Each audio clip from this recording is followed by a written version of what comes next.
Por último vamos a hablar de reservas forrajeras.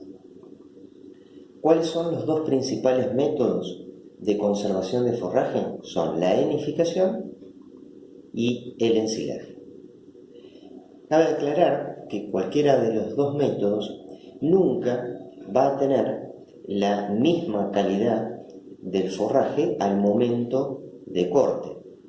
Por eso es muy importante seguir detalladamente los pasos correspondientes a cada método para lograr una reserva que tenga buena calidad y que también podamos contar con cantidad de la misma. Vamos a hablar ahora de enificación. La enificación es un método de conservación por secado, o sea, el proceso es un método físico. El forraje es secado por el aire y por el sol, o sea, método físico de conservación. Y cuanto más rápido se deshidrate y se seque, mejor va a mantener las características nutricionales del forraje original. ¿Y esa calidad de qué va a depender? Va a depender de las condiciones climáticas. Es importante cortar el forraje para hacer después un rollo o un fardo en días soleados con poca humedad relativa, a partir de media mañana en adelante para evitar el rocío. Respecto a las especies forrajeras y el momento de corte, lo vamos a hablar un poco más adelante, que es clave elegir una especie correcta para confeccionar estas reservas. Y los pasos de la confección son el corte, que lo realiza una máquina cortadora o desmalezadora, así se la llama. Después el paso siguiente es el secado, o sea, vuelvo a lo anterior, tiene que ser un día de mucha radiación solar para que se seque lo más rápido posible. El hilerado lo puede hacer la misma máquina que lo corta, o se utiliza una herramienta que se llama rastrillos de soles, que lo que permite es formar la hilera y a su vez poder airear al forraje y acelerar el secado. También las máquinas cortadoras tienen unos rodillos de goma que permiten también que se deshidrate más rápido el forraje, pasa por esos dos rodillos, eso se llama acondicionador, hay máquinas que lo tienen, y todo eso acelera el secado de la planta. Después, una vez seca, vamos al paso siguiente, que es el empaquetado. Dos formas de empaquetar. Una es el fardo, que pesa unos 20 kilos de promedio, o un rollo, que pesa 500 kilos. Cualquiera de los dos tiene la misma calidad, o sea, quedará en el establecimiento que reserva será más cómoda para poder utilizar, si el fardo o el rollo, que va a depender de la cantidad de animales, va a depender de las instalaciones con que cuente el establecimiento. Y después el almacenamiento. Una vez confeccionado ese heno, va a quedar con un tenor de materia seca, dependiendo de la especie, pero aproximadamente del 85% de materia seca. Ahora vamos a explicar las características de una planta para enificar. Debe tener tallos finos y una buena proporción de hojas, con una buena sanidad y libre de malezas. Los tallos finos van a permitir que la planta se deshidrate y se seque más rápido, que también se permita enrollar o enfardar con más facilidad, y importante que tenga una buena relación hoja-tallo, o sea, que tenga muchas hojas, porque va a depender la calidad de ese rollo de la cantidad de hojas que tenga. Cuanto más hojas tiene, de mejor calidad va a ser ese heno. y que haya un buen stand de plantas que justifique la elaboración de esta reserva. Respecto al estado fenológico, ahí tenemos que decidir si vamos a priorizar calidad o cantidad. Si lo que queremos obtener es un heno de calidad, vamos a hacer el corte del forraje en estados tempranos, en estados fenológicos vegetativos, porque ahí es donde vamos a tener más cantidad de hojas y además vamos a tener un rollo de calidad porque, reitero, la calidad la está aportando la hoja. Por supuesto que eso va a ir en detrimento de la cantidad. Vamos a tener menos rollos, pero de mejor calidad. Si lo que priorizamos es tener mucha cantidad de rollos, vamos a decidir un momento de corte en un estado fenológico de la planta mucho más avanzado, o sea, al estado reproductivo quizá vayamos a hacer el corte. Ahí va a priorizar más tallo que hoja, por ende va a haber más cantidad de rollos confeccionados o de fardos, pero la calidad va a ser mucho menor. Bueno, esto está relacionado con lo que veníamos hablando anteriormente, que sea de rápido secado. Si son plantas de tallo fino, eso va a permitir que se seque más rápido. Que tengan un buen valor nutritivo, por supuesto. ¿Y para qué puede usarse los henos? Los henos pueden usarse para complementar la alimentación en las épocas de falta de pasto, cuando teníamos esos baches invernales o de verano, pero muy utilizados en invierno cuando los recursos forrajeros perennes crecen mucho menos. Entonces ese es el momento de poder complementar la falta de pasto con los henos hechos. Y otra de las cuestiones es suplementar verdeos.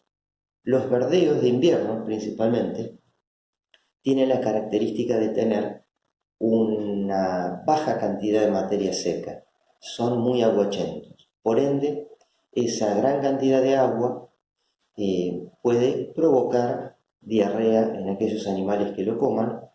Entonces el aporte de fibra de los rollos o de los fardos equilibra muy bien la dieta ante estas necesidades. Y después, en línea general, se puede utilizar para complementar y balancear diferentes dietas. Entonces, para resumir, plantas que tengan tallos finos con buena proporción de hoja, eso va a permitir un rápido secado. Que sean plantas de buen valor nutritivo, por supuesto para justificar el gasto que esto implica, y se va a utilizar para cubrir baches de invierno o balancear las dietas. Las pasturas perennes, los verdeos de invierno, son todos recursos forrajeros aptos para enificar. En cambio, los verdeos de verano, como el sorgo o el maíz, sus tallos son muy gruesos, difícil de que sequen rápidamente y además que esos tallos gruesos también impiden poder hacer un rollo. Entonces, reitero, los verdeos de invierno y las pasturas perennes son los recursos más aptos para la enificación. Vamos a pasar a hablar de ensilaje, que es el otro método de conservación. Y este método de conservación es un método químico. El proceso por el cual se va a conservar el forraje va a ser por medio de la fermentación, pero de la fermentación láctica, no cualquier tipo de fermentación. La fermentación láctica es la que a nosotros nos va a garantizar poder conservar en el tiempo este forraje. Las ventajas, bueno, uno puede independizarse del clima porque no necesita, en los pasos que ahora les vamos a explicar, no necesita un oreo previo y mantiene mejor las características nutricionales que el proceso danificado. ¿Qué desventajas tiene? Las desventajas es que vamos a terminar con una reserva que tiene un gran porcentaje de humedad. De todo lo confeccionado, la materia seca será alrededor de un 30%. El resto, el 70%, es agua. Y es más costoso. ¿Cuáles son los pasos los pasos del ensilaje? El corte y picado, que generalmente lo hace la misma máquina, corta y pica el forraje. Es importante que quede bien picado porque el paso que sigue, que es la compactación, es de las etapas las más importantes para lograr un medio anaeróbico que genere la fermentación láctica que es la responsable de la conservación. Entonces, se corta y se pica, se compacta para generar ese medio anaeróbico y después el otro paso es la estabilización, que la vamos a comentar más adelante. En la foto se pueden observar lo que les explicaba recién. La máquina corta y pica el forraje en la misma operación, carga un camión y ese forraje es llevado a un lugar donde se empieza a hacer el acopio de ese forraje cortado y picado, y la compactación se realiza con el paso de un tractor, en lo posible con ruedas anchas o con doble rueda, para que pueda sacar el oxígeno de la manera más rápida posible. O sea, este es el paso fundamental. Tiene que quedar bien compactado. Bueno, una vez realizado hecho y pasado el tiempo necesario para lograr la estabilización, tendríamos un estilo, un tipo de silo, mejor dicho, que este se llama silo puente. Y si no, podemos hacerlo a través de las bolsas, lo que se llama silo bolsa. El proceso es el mismo, o sea, compactar el forraje para generar el medio anaeróbico y lograr así la fermentación láctica.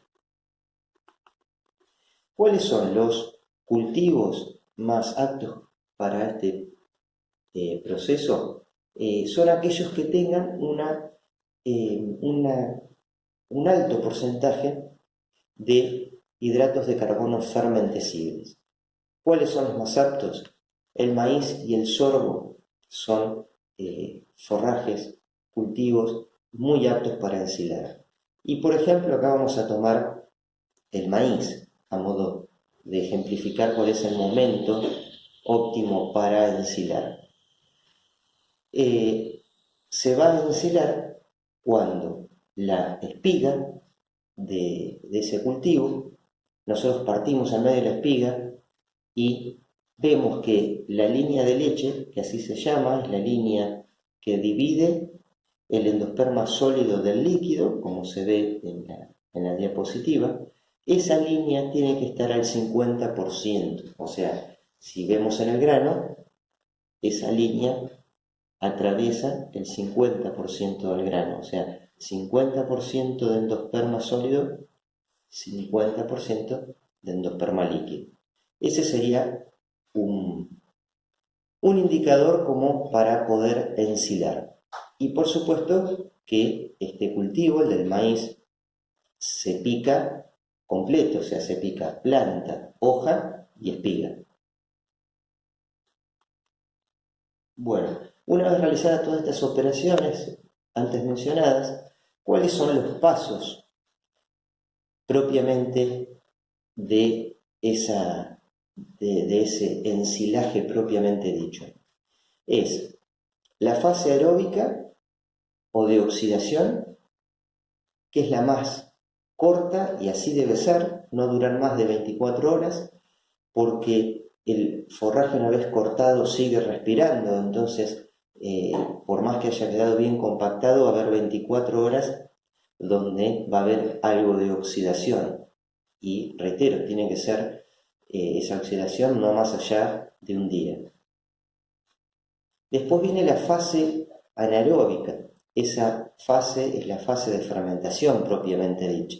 Ahí, si quedó bien compactado, reitero, que es la etapa fundamental, el paso fundamental, se generó las condiciones para que empiece a haber fermentación, pero una fermentación de tipo láctica. Tiene que haber ácido láctico suficiente que va a bajar el pH, de tal manera que ese pH va a bajar que no va a permitir que prolifere ninguna otra flora indeseada que pueda llegar a descomponer ese silo. Y la fase de estabilización que antes le había mencionado